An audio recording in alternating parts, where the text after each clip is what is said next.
Hi everyone and welcome, this is the Apostate Prophet. I hope you're having a great day. The Kaaba is the most well-known symbol of Islam. And when we speak of the Kaaba, we are speaking specifically of this thing here that is clothed in black, with some golden decorations and a lot of people surrounding it. What is not really known is that the Kaaba in Mecca, toward which all Muslims pray, is not so unique. Other such cubes existed before Islam and also after the appearance of Islam. I want to talk about that today, and I want to talk about one specific other Kaaba known as Dhul Khalasa. A series of authentic reports, Islamically authentic reports, tell us that during his final years, Muhammad tasked one of his loyal followers, Jarir ibn Abdullah, with destroying a certain house in Yemen that was called Dhul Khalasa. Jarir accepted this mission, went south to Yemen and demolished this house. There are several reports about this, some more detailed than others, but this short one summarizes what apparently happened. Narrated by Jarir. In the pre-Islamic period of ignorance, there was a house called Dhul Khalasa. The Prophet said to me, "Won't you relieve me from Dhul Khalasa?" So I set out with 150 riders from Al-Ahmas, a tribe, and we demolished it and killed whoever was present there. Then I came to the Prophet and informed him, and he invoked good upon us and on the Al-Ahmas tribe. In the other reports, it is further clarified what Dhul Khalasa is. According to these reports, Dhul Khalasa was a house in the Yemen region, and this house was locally known as the Kaaba. Jarir also says that it was known as the Kaaba of Yemen. The reports also say that this house is part of a temple, that there were idols inside this house which people would worship, and that the worshippers at Dhul Khalasa would use divination arrows. This is an ancient religious practice where people mark different arrows with specific signs or words, like do it or don't do it. Then they ask about a specific matter, like should John marry Jennifer?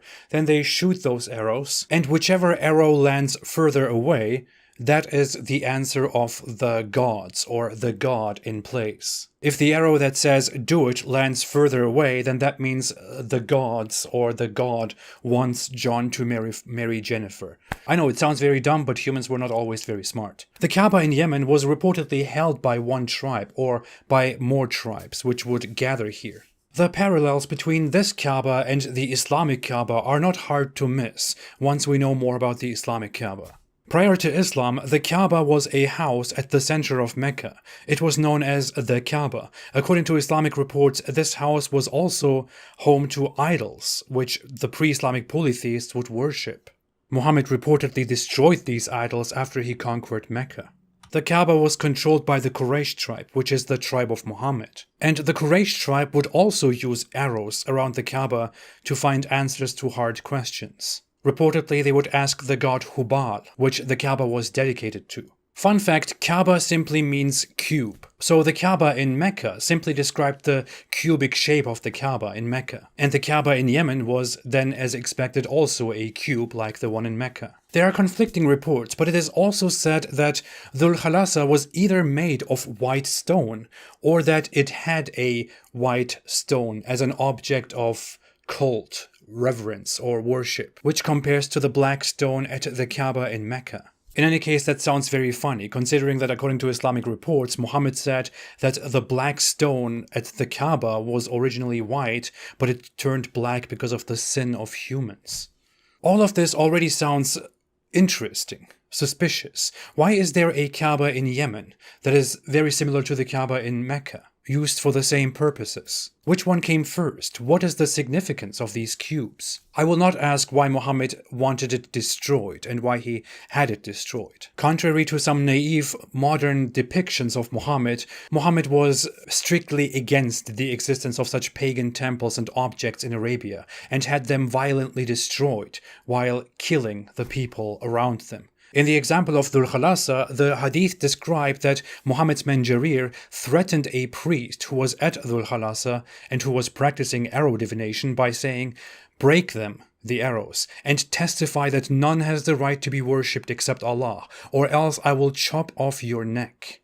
So the man broke those arrows and testified that none has the right to be worshipped except Allah. Nice, right? A violent, forced conversion, casually described here in the Islamic reports. This can't be right. This text must be Islamophobic. Or this guy Jarir only misunderstood or misrepresented Islam to make it look bad because he was secretly hired and paid by Mossad and America, like Osama bin Laden. According to several sources, including early Muslim historian Hisham ibn al-Kalbi, in his book The Book of Idols, Dhul Khalasa was not the only other Kaaba besides the Islamic Kaaba. He mentions two other Kaabas that are explicitly known as Kaaba, such as the Kaaba of Najran or the Kaaba of Sindad. It has been mentioned by others that such cubes existed throughout Arabia, and that this was simply a pagan practice. The problem is that Muslims had everything destroyed there, which is why we can't really verify much of this. What is additionally interesting, just a side note, is that there is also a cube in Iran, known as the Kaaba-i-Zartusht, the Kaaba of Zoroaster, or the Cube of Zoroaster, a Zoroastrian building that was apparently built 2,500 years ago, and which looks suspiciously similar to the Islamic Kaaba, which looks like this uncovered. It may be that building such cubes and putting things inside them or using them as places of veneration and worship was quite a common practice in the Middle East. Back to Dhul Khalasa. There is one more interesting detail about this other Kaaba, which is that Muhammad actually made an end-time prophecy about this Kaaba during his lifetime. Narrated by Abu Huraira, Allah's messenger said, "The hour will not be established till the buttocks of the women of the tribe of Daws move while going around Dhul Khalasa." Dhul Khalasa was the idol of the Daws tribe, which they used to worship in the pre-Islamic period of ignorance. I don't know why the dear prophet is describing the booties of women walking around their holy place, but he is clearly describing that one of the signs of the end of time is that the women of the Daws tribe will be going around this house called Dhul Khalasa, apparently in worship. Since he is describing their booties, it might be that they are walking around it naked, which was a common practice. People also used to do that around the Islamic Kaaba.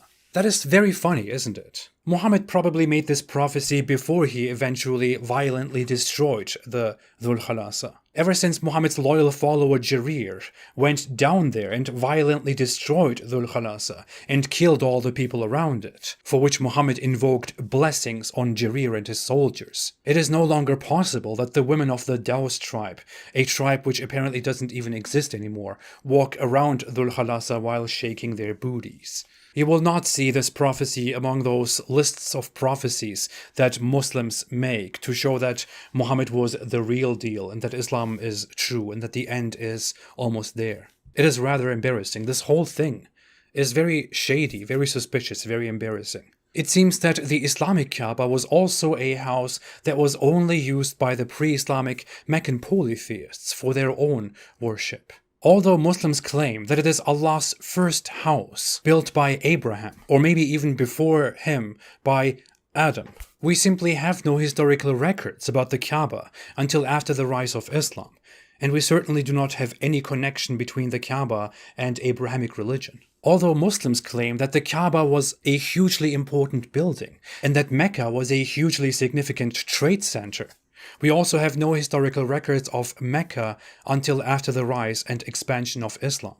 As it seems, the Kaaba was simply one of many pre-Islamic polytheistic buildings which people used for their own purposes, and Muhammad simply took over this building, adopted it, and made it a central part of his syncretic Islamic religion.